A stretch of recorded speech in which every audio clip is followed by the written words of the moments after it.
c'est pareil. Hein, on fait le relais, voilà, chacun fait son relais. c'est partout pareil, il n'y a pas de miracle. On se dit là hier soir. J'ai pas entendu le début. Bon, bah tant mieux. Donc, comme vous le savez, on continue la mobilisation. Donc c'est bien une mobilisation pour mettre en avant toutes nos revendications, une mobilisation pour exprimer aussi notre mécontentement, voire la colère pour certains. Et surtout, l'action n'a pas démarré hier soir ici même. L'action syndicale, c'est bien, comme la vie de nos entreprises, c'est bien du 1er janvier au 31 décembre. L'action syndicale, c'est du 1er janvier au 31 décembre. Ce qu'il faut remarquer, ce qui est particulièrement inédit, c'est que ça met bien en avant la force du réseau FDSE-AGIA, puisque c'est bien le réseau syndical, ça vient de Ploërmel et de toutes les communes de France vers les départements, les régions nationales. Et ce qui est aussi intéressant, c'est que on arrive à, vous l'avez vu en vendredi, mais j'y reviendrai, on arrive à avoir des acquis, même si c'est loin d'être fini. C'est pour ça qu'on a pris la décision dès vendredi soir de continuer sur le département et la région, et même sur beaucoup de, quasiment sur toute la France. Bien dire aussi que la solidarité, ça paye, puisque on pourrait faire un sondage entre nous lorsqu'on fait la liste de toutes les revendications. On a des intérêts prioritaires un peu différents, selon qu'on est producteur de bovins, porc, cultivateur, mais malgré tout, il faut rester solidaire sur toutes les productions. Je vois aussi qu'on a parmi nous certains prestataires de services qu'on a besoin pour la récolte ou la mise en place des semis, etc. On a besoin de nous tous sur les territoires. Rappelez aussi, c'est pour ça aussi qu'on a invité les élus, que lorsqu'on a un producteur agricole, derrière c'est 5 à 7 emplois induits directs, faut jamais l'oublier, donc c'est la vitalité des territoires. Et là j'ai parlé que d'un emploi induit direct. Il y a aussi tous les emplois qui déclinent de ces emplois induits, avec les services, les soins, l'école, etc. Donc la production agricole, nous on le sait bien ici, mais c'est aussi tout ça qu'il faut rappeler à n'importe quel niveau. J'ai dit hier soir, mais je le redis, nous tous qui sommes ici, à notre niveau, ça commence quelquefois par le repas de famille, c'est d'expliquer nos problématiques et l'intérêt d'avoir un agriculteur en bonne santé, économique aussi. Juste pour rappeler tout ce qu'on avait comme revendications, on les appelle beaucoup injonctions contradictoires. Ça veut dire quoi? Et ça veut dire qu'on a beaucoup de choses qui sont arrivées, et en l'occurrence, on l'avait déjà signalé. Je ne vais pas refaire toute l'action syndicale de l'année 2023, mais on avait marqué le coup avec l'action des panneaux retournés. Les panneaux retournés, c'était justement pour marquer toutes les contradictions qu'on avait. Il est retourné, c'est pas pour rien, c'est justement pour marquer les contradictions. On avait toute une liste qu'on avait présentée au préfet suite à l'action retournée au préfet du Morbihan le 6 décembre à Vannes.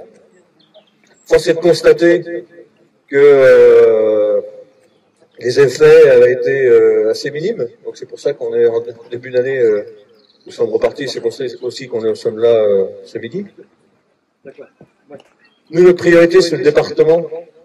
On avait plusieurs, évidemment. On avait retenu 3 ou 4 prioritaires. Sur l'aspect contradiction, c'était l'essai toujours le dossier prairie. Nécessairement pas toujours facile à expliquer lorsqu'on n'est pas agriculteur. Lorsqu'on est concerné, qu'on a reçu le papier en fin d'année comme cadeau de Noël, qu'il fallait déclarer les endroits où on voulait mettre autre chose que des prairies au bout de 5 ans, alors que auparavant, juste pour rappeler quand même, la même herbe, quand elle avait 8-9 ans, elle passait à prairie permanente. Maintenant, c'est au bout de 5 ans, c'est la même herbe.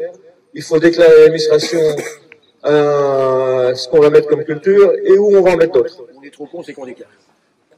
Voilà, mais on n'en est pas là. Donc c'est bien pour ça qu'on a mis en avant que ce règlement-là est complètement ubuesque. D'autant plus que moi comme vous, on mange pas d'herbe. Il y a que les bovins, les chevaux, etc. qui mangent de l'herbe, qui mangent de l'herbe. Voir les végans, j'entends derrière, mais bon là c'est pour l'anecdote. C'est pour l'anecdote ou pour la blague, je ne sais pas si c'est vrai. En tout cas, il est inadmissible qu'on nous force à continuer de cultiver de l'herbe lorsque nos animaux, nos fermes n'en ont pas besoin. C'était une des premières grandes revendications sur lesquelles le Premier ministre doit accélérer l'arrêt de ce règlement complètement ubuesque. La deuxième grande contrainte qui nous est aussi apparue en fin d'année, c'était tout le règlement émissions industrielles. Qu'est-ce que c'est que le règlement émissions industrielles, pardon, pour faire en résumé, puisqu'on pourrait passer le début d'après-midi là-dessus. Pour faire simple, c'est que les seuils ils vont être abaissés. En production porcine, on va même pas arriver à une taille de ferme qui emploie une personne, et on va être considéré comme industriel avec toutes les conséquences que ça peut avoir au niveau économique en termes d'investissement, de distorsion de concurrence sur un marché européen, voire mondial. Donc c'est complètement inadmissible. Pour les éleveurs de volailles, c'est pareil, là on est arrivé alors tellement bas en termes de seuil, ça représente plus qu'un quart d'emploi sur ce règlement-là dit industriel. Donc un quart d'emploi, on va être considéré comme industriel, avec aussi des investissements importants à faire sur nos fermes, ce qui induit encore une distorsion de concurrence pour arriver sur un marché. Et dans le contexte, Simon en parlera tout à l'heure, d'importation importante, la moitié de la volaille consommée en France vient de l'étranger, donc c'est vraiment un gros paradoxe. La troisième chose qu'on met en avant sur le département, et qui n'est pas encore abouti complètement, c'est tout ce qui tourne autour des négociations commerciales, des EGalim. Tous les ans, au mois de janvier, on entend les grands distributeurs qui appuient sur les industriels qui transforment nos produits sur une de ferme pour que ce soit le moins cher possible. Alors, cette année, ça a été encore plus facile pour lui, puisque le ministre de l'économie au printemps 2023, pour le citer, Bruno Le Maire, dit que les produits à la consommation alimentaire étaient trop élevés, il fallait les diminuer. Alors que nous, dans le même temps, nos charges augmentent. Là encore, un exemple d'injonction contradictoire. Donc c'est bien pour ça qu'on a mis tous nos dossiers agricoles sur la table du Premier ministre. Sur ce sujet-là, vendredi soir, il nous annonce qu'il aurait fait plus de contrôle autour des négociations commerciales, mais comme certains d'entre vous, il y a un peu de temps qu'on fait du 5 et 10, ça fait 10 ans qu'on lui demande de faire plus de contrôle. Un peu plus de contrôle sur les négociations commerciales et un peu moins dans nos fermes. Donc voilà. Et sur ce sujet-là, quand même, je fais une aparté sur ce qu'a annoncé le Premier ministre. On a eu beaucoup d'avancées, enfin beaucoup, pas suffisamment, on a eu quelques avancées. Sur les GNR, sur tout ce qui est taxation, pour ceux qui sont concernés savent bien, il faut remplir un dossier sur un portail Chorus, etc., où on a un retour de trésorerie qui est complètement décalé. Il a annoncé que on aura le retour des taxes en pied de facture, c'est-à-dire après la livraison, lorsqu'on doit régler. C'est déjà une avancée intéressante qu'on prend, évidemment. Il y a aussi une avancée qui est intéressante, qui tourne autour de la simplification administrative. Mais ça, on a encore beaucoup de choses à vérifier pour que ce soit effectif. Parce que entre une annonce de vendredi soir et puis qui devrait être faite depuis longtemps, et puis l'arrêté, évidemment, on sera vigilant. Pour ceux qui sont concernés, et j'en arrêterai là sur les avancées parce qu'elles sont loin d'être abouties, mais tout ce qui est secondaire autour de leur champ, 14 réglementations. Alors j'ai passé le doigt. J'ai passé le doigt, aujourd'hui il y avait 14 réglementations comme point de contrôle pour la haie, et je ne vous dirai pas les détails. Le Premier ministre a promis que ce serait venu une réglementation. On a bien entendu tous la même chose, on attend de voir. Mais voilà, ça fait partie des avancées. Nous, mais malgré tout, on demande clairement à ce que ça aille beaucoup plus vite. Et je profiterai avant de passer la parole à Simon qui représente les JA. Tout ce paquet global de revendications. Alors, hier soir, il y avait en proportion même encore plus de jeunes que ce midi. Mais en fait, c'est l'avenir de notre métier. Moins de réglementation, moins de distorsion, des règlements facilités, plus de prix. C'est bien pour la pérennité de notre métier et pour l'avenir de notre métier. Ça, c'est hyper important. Simon embrayera là-dessus, mais je pense que c'est vraiment des points globaux qu'il faut mettre en avant. Et puis, j'entends beaucoup de gens parler de souveraineté alimentaire. Eh bien, la souveraineté alimentaire, on dit tous oui parce qu'on est tous producteurs d'assiettes, on pourrait dire, d'assiettes bien garnies, mais on a besoin d'être traités. Et puis là, j'en profite qu'il y a quelques élus, alors s'ils sont là, ils sont acquis à notre cause, certainement, mais malgré tout, on a vu, alors c'est peut-être pas nécessairement que sur Plan-Med, mais on vous suggère fortement que lorsqu'un projet de poulailler, d'élevage de porc, j'en passe et des meilleurs, est attaqué, ou un train de blé qui est déversé, on a besoin aussi de soutien moral de votre part, aussi bien qu'on soit jeune ou moins jeune, pour justement aider à nous défendre et ramener le bon sens paysan au niveau de tous les citoyens. Je sais que vous le faites d'une manière dès que vous avez l'occasion, mais on a besoin de cette prise de parole publique. On est dans un monde de plus en plus public, les réseaux sociaux, mais il y a aussi la parole qu'on peut faire ici. Franchement, on a vraiment besoin à tous les niveaux. Il y a le niveau local, et c'est pour ça qu'on va passer de ça. Il y a aussi le niveau départemental, régional, national. On a vraiment besoin de ça. Donc voilà, je laisserai la parole à Simon. Il y aura peut-être des questions après, mais n'hésitez pas, c'est l'occasion de se poser. Merci Franck. Bonjour à tous pour tous ceux que je n'ai pas vus. Donc Simon du bureau des GIA du département. La situation a déjà été bien brossée par Franck par rapport à nos revendications. Nous on est là pour soutenir notre profession et soutenir notre élevage breton et nos spécificités bretonnes. Et ça, c'est quelque chose sur lequel on va insister, puisque aujourd'hui, Franck le disait tout à l'heure, on a plus de la moitié de la volaille française qui est importée, avec des normes beaucoup moins disantes finalement que celles demandées par notre consommateur.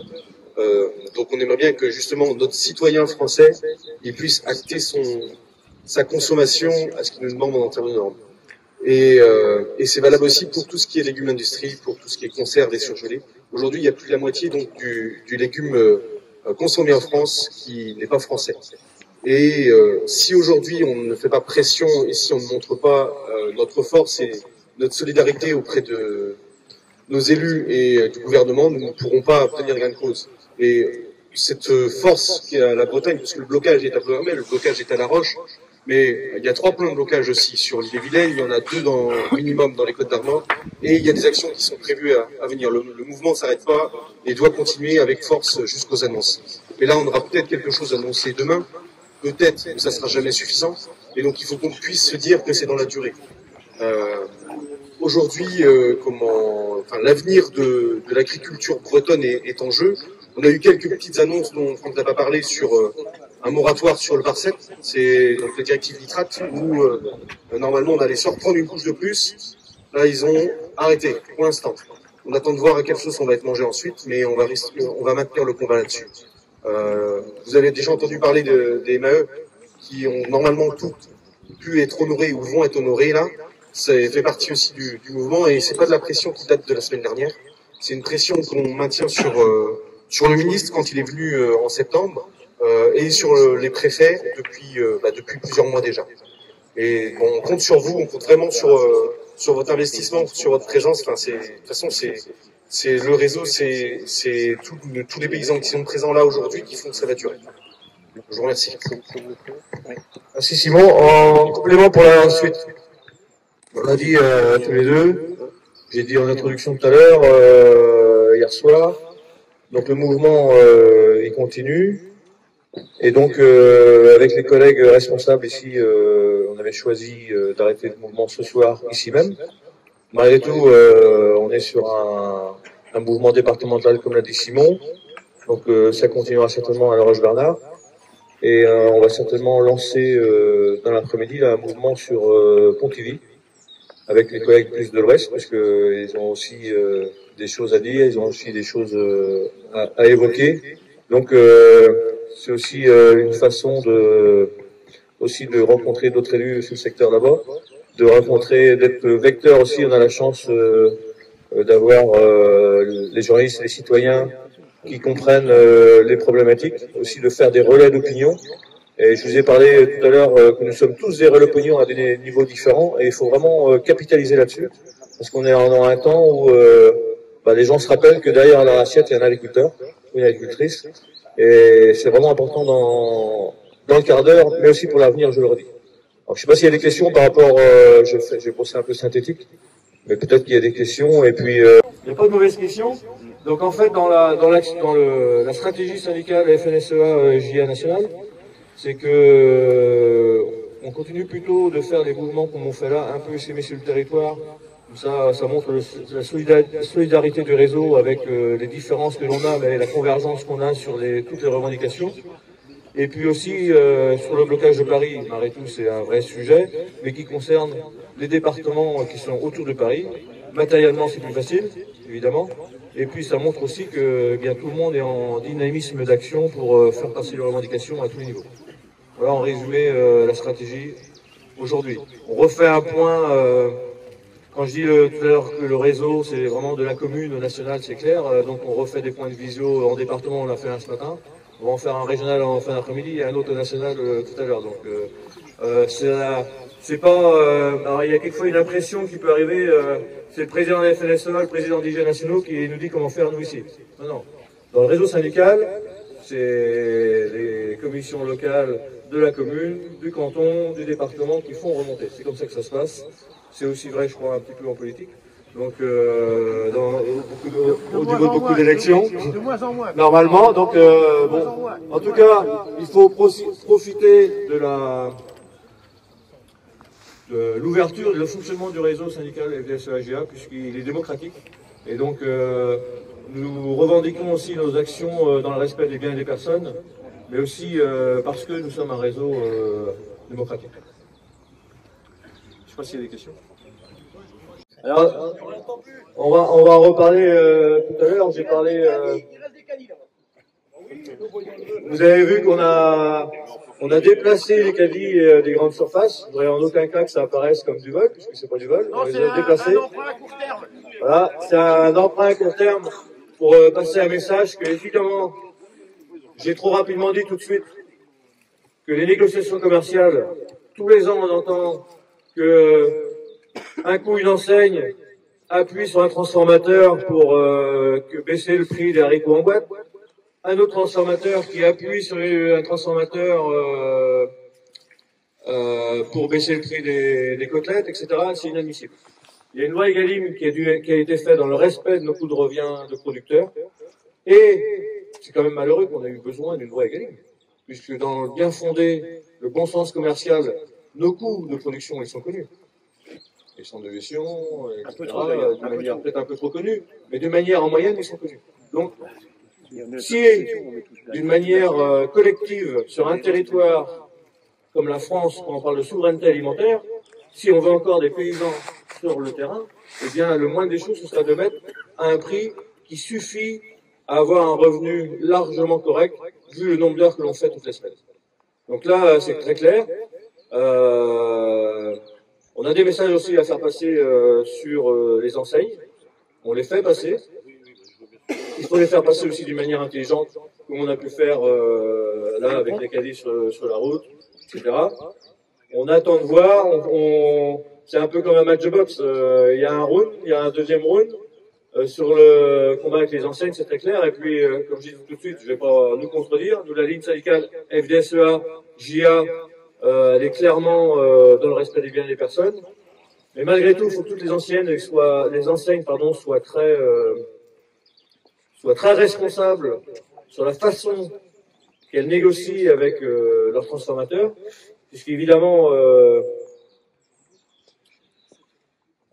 tout se sait pas, mais presque. On sait quand même qu'il y a une tentative de déréférencement d'une enseigne vers une marque de légumes. Donc, nous, on appelle urgemment que l'enseigne concernée revienne aux négociations. Elle se reconnaîtra dans ce que vous allez écrire facilement. Et si elle ne se reconnaît pas, bien on saura le faire savoir. Mais franchement, dans le quart d'heure, On peut rappeler que c'est pas à nous de financer le rachat de Casino. Voilà, un indice, c'est pas aux producteurs de légumes de financer le rachat de Casino. Vous aurez tous compris, donc là c'est intolérable. Pour leur dire, utiliser des produits, amener des produits français dans les cantines. Les producteurs ne veulent plus avoir des importations de produits étrangers qui n'ont pas les mêmes normes qu'on peut avoir en France. Tout à fait, merci Françoise. Effectivement, le Premier ministre a évoqué... dépend des collectivités territoriales. On en est en cantine, on en a aux EHPAD, on a plein de choses, on fait manger n'importe quoi à nos enfants et aux personnes âgées. Merci de ramener ce dossier-là. Sous pression d'appel d'offres. À un moment de temps, il faut qu'on soit sérieux, quoi. Qu'on arrête. Nos gamins, ils n'ont pas besoin de manger un repas bio le lundi et 4 repas thaïlandais le reste de la semaine. On n'est pas d'accord avec ça. Non. Effectivement, merci de ramener ce dossier-là de restauration collective et aussi dans toutes les institutions. Le Premier ministre l'a rappelé. Vendredi soir, il a rappelé que sur le périmètre de l'État, il veillerait que les produits soient français.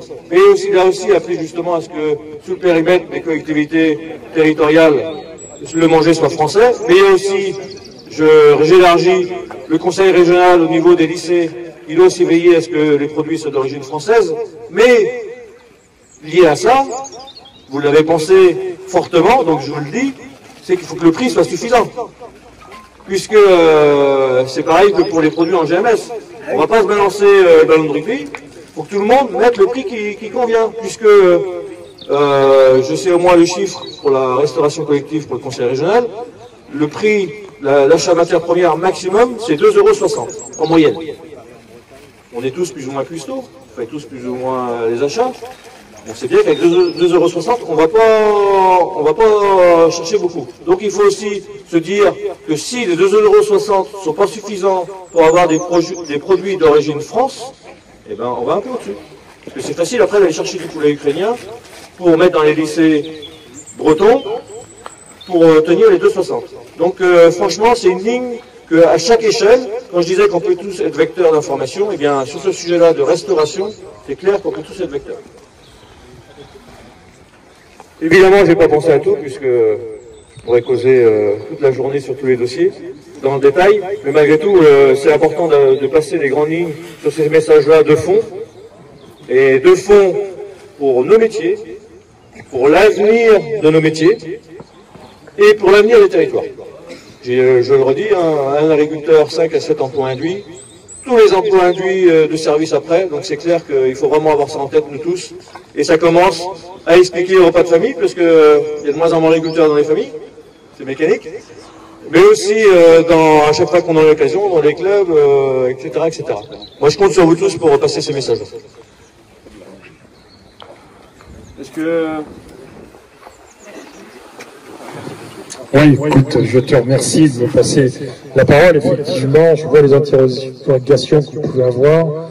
Si je suis présent ici avec quelques-uns de mes élus proches, c'est bien parce que il y a une forme de solidarité qui est là, forme de solidarité qui s'inscrit véritablement dans ce qu'est notre territoire. Tu l'as parlé tout à l'heure, tu l'as dit, on est là pour travailler pour le territoire. Et nous, en fait, les élus, on essaie de faire comme on peut avec ce qu'on a, et je dirais avec une législation qui n'est pas toujours facile. Alors, ça a été dit tout à l'heure, quelle est notre marge de manœuvre, les élus locaux? On est un petit peu contraint par des normes, on est contraint par des obligations légales, on est contraint par des appels d'offres, je l'ai bien entendu. Quelque part, on n'a pas la souplesse qui va bien, mais même si on essaie de contourner les choses, on se fait rattraper par la patrouille.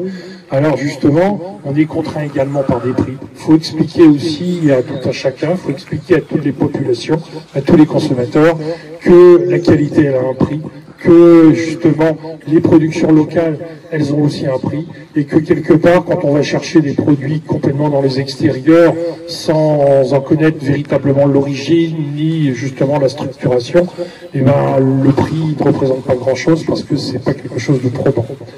En tout cas, le témoignage que je peux donner ici, tu parlais des élus présents, j'ose espérer que tous ceux qui viennent vous voir sont tous solidaires avec vous. Malheureusement, il en manque quelques-uns. Il en manque même beaucoup, et j'aimerais bien que tous mes collègues élus soient justement dans cet état d'esprit, qui comprennent que le développement d'un territoire se fait sans oublier un seul maillon de la chaîne. Et un maillon de la chaîne, vous, agriculteurs, vous êtes là pour véritablement commencer le grand maillon de la chaîne économique, puisque derrière, il y a toutes les structurations. Et le territoire de Ploërmel, que je représente comme maire et comme président d'Interco, a besoin de ce secteur économique précieux, justement, et pour ça, vous devez continuer à fonctionner, continuer à bien fonctionner et continuer à bien être. Et je tiens à saluer l'action des JA. Les JA, c'est important, c'est l'avenir. Aujourd'hui, je dirais, la structuration agricole, c'est bien entendu considérer qu'il faut assurer l'avenir. Et assurer l'avenir, c'est avoir des gens qui savent faire leur boulot, qui le font bien, et pas essentiellement dans des doctrines, parce qu'on a des doctrines, il y a des doctrinaires, même dans les strates d'élus que je côtoie, dans d'autres sphères, où je vois que les grands principes moralisateurs n'apporteront rien. Ils n'apporteront rien, en tout cas ils ne devront pas manger à tout le monde. Et ces grands doctrinaires, justement, on a besoin qu'ils soient remis dans le bon ordre et que la raison soit retrouvée, que chacun ait véritablement sa bonne place. En tout cas, voilà, si je suis là aujourd'hui, c'est bien pour passer ce témoignage, que j'en ai conscience. Je connais plusieurs d'entre vous, et évidemment ça m'arrive fréquemment de pouvoir échanger justement sur ces données. Dans le groupe où je suis au conseil régional, c'est souvent un sujet qui nous anime. On ne peut pas dire qu'on soit bien entendu, en tout cas on s'exprime. On s'exprime, et l'expression publique, comme tu l'as dit très bien tout à l'heure, Franck, c'est important. On a besoin d'apporter notre témoignage, même s'il est dissonant, dans une voix d'ensemble. Il y a des choses qui portent, et j'ose espérer que justement les populations, j'y reviens sans arrêt, le consommateur, prennent véritablement conscience que les choses ne se font pas d'un claquement de doigts, mais les choses ne se feront pas sans les acteurs de terrain. Ce sont vous qui êtes les vrais acteurs de terrain au démarrage de cette donnée économique. Merci Patrick.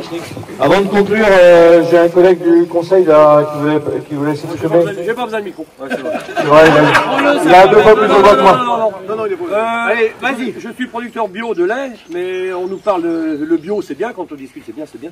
Aujourd'hui, s'il n'y a pas la filière conventionnelle, le bio n'existe plus. Donc il faut bien que les gens et les journalistes le notent, parce qu'on nous parle de ci, il faut faire ci, il faut faire ça. Tous mes collègues qui sont en conventionnel, je pense qu'ils font le même travail que moi. Moi, je suis en bio, parce que c'est comme ça. J'ai beaucoup d'herbe, je suis en production laitière, donc en élevage bovin c'est plus facile. En culture, en porc c'est beaucoup plus difficile. Mais il faut arrêter de nous dire qu'il faut faire ci, faire ça, faire ça. Après on voit bien, quand on voit la bouffe qui arrive d'Ukraine, je suis désolé, moi je suis pas solidaire avec l'Ukraine, hein. Je l'ai dit. Pour crever nos éleveurs de volailles, pour faire plaisir à nos hommes politiques d'Europe, il faut arrêter le cinéma. Hein. Voilà. Donc il faut bien se dire que le bio, c'est comme ça, mais s'il n'y a pas la filière conventionnelle aujourd'hui, le bio, il est mort. Hein. Il est enterré. Hein. Tout à fait, ça illustre parfaitement. Quand on est agriculteur, on a besoin d'être solidaire, mais quand on a un segment de marché, comme tu le dis, le bio c'est un segment de marché, on a d'autres produits qui sont des segments de marché, les segments de marché sont complémentaires. Donc c'est important de le rappeler. C'est pas toujours dit comme ça à l'extérieur, et donc nous on le redit bien comme ça, puisque c'est la réalité du commerce et des actes d'achat et de production. Je terminerai par là, parce qu'on pourrait parler de l'après-midi, puis je ne vais pas non plus trop en dire, mais 2 choses. Remercier tout le monde qui s'engage syndicalement et à exprimer et à appuyer les revendications et les mécontentements d'une manière mesurée, donc à vous ici ce midi. Hier soir aussi également, je l'ai fait. Et puis... c'était justement dit, vous vous souvenez, en 2020, nous faisions partie des métiers essentiels. Des métiers essentiels. Alors Patrick a fait une allusion à ses autres collègues élus. Mais nous faisons partie des métiers essentiels. Effectivement, il faut le rappeler aux élus, effectivement ils ne sont pas nombreux, mais l'agenda devait être chargé, comme le nôtre. Nous, normalement, on n'est pas sur les routes, on est dans les champs, dans les élevages. Bon bref, malgré tout, je le dis sous le clin d'œil, sans aucun reproche, mais malgré tout, rappeler que notre métier est vraiment essentiel pour les territoires, et puis je finirai là-dessus pour la transition, parce qu'il est essentiel pour les autres, mais il est aussi essentiel pour nous, parce qu'il faut bien qu'on se restaure un petit peu, et puis on aura l'occasion d'en échanger entre nous en cercle plus réduit. Je remercie tout le monde pour avoir respecté toutes les consignes qui ont été données hier soir. En fait, les caddies, on les a empruntés, on ne les a pas volés, comme a pu nous dire la gendarmerie. Quand on est parti de Josselin, ne vous inquiétez pas, on ne va pas les voler longtemps, on les a juste empruntés. Et d'ailleurs, on les a ramenés, ils ne sont pas cassés, ils sont propres, bon, ils sont attachés. Après, on a passé la nuit, peut-être qu'ils passeront 3 jours à les détacher, mais c'est pas notre souci. D'accord? Voilà. Et après, autre chose, par rapport aux élus. Moi, ce que je regrette quand même, Patrick, je pense que tu pourras le dire au conseil communautaire, c'est qu'une partie des élus de nos communes ne mettent pas les priorités aux bons endroits. quand on voit le poids de l'agriculture sur les territoires et le si peu de représentation que vous avez ici ce midi, alors que la plupart ont été informés. Moi, j'ai de l'effet pour mon maire et je regrette bien qu'il ne soit pas là. Et je pense que les autres c'est pareil. Donc, à un moment de temps, on ira les voir, on leur demandera où sont leurs priorités. Merci. Bon appétit. Et voilà.